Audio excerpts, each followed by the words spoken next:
I want to share Neville Goddard's views on the inherent duality of man. If this is not clearly understood, you can never really grasp or experience the spiritual God self you deserve to become. He makes a clear differentiation between the dual nature of a human being. We are the nature or ego self, and we are also the God or imagination self.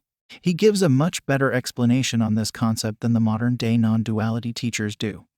They merely say our personality is an illusion to be disregarded. They like to say that the you or I does not exist.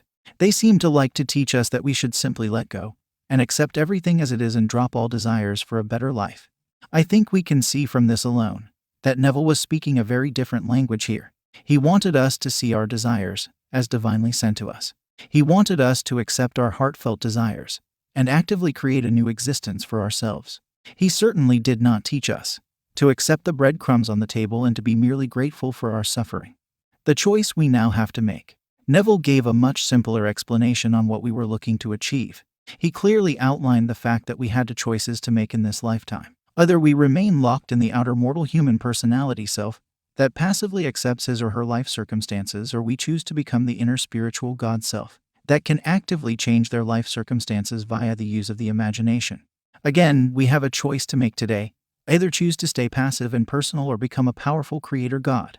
This is not achieved via egotism or narcissism as some wrongly believe. To achieve this reconnection with the inner self, we must surrender the outer self and allow the inner self to gain command again. Or as Neville states below, allow the inner man to gain supremacy.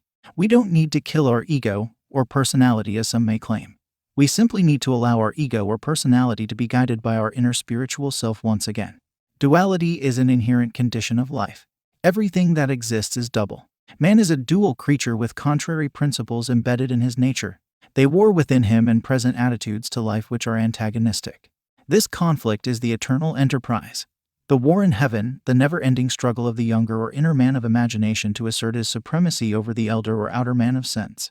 Man begins to awake to the imaginative life the moment he feels the presence of another being in himself.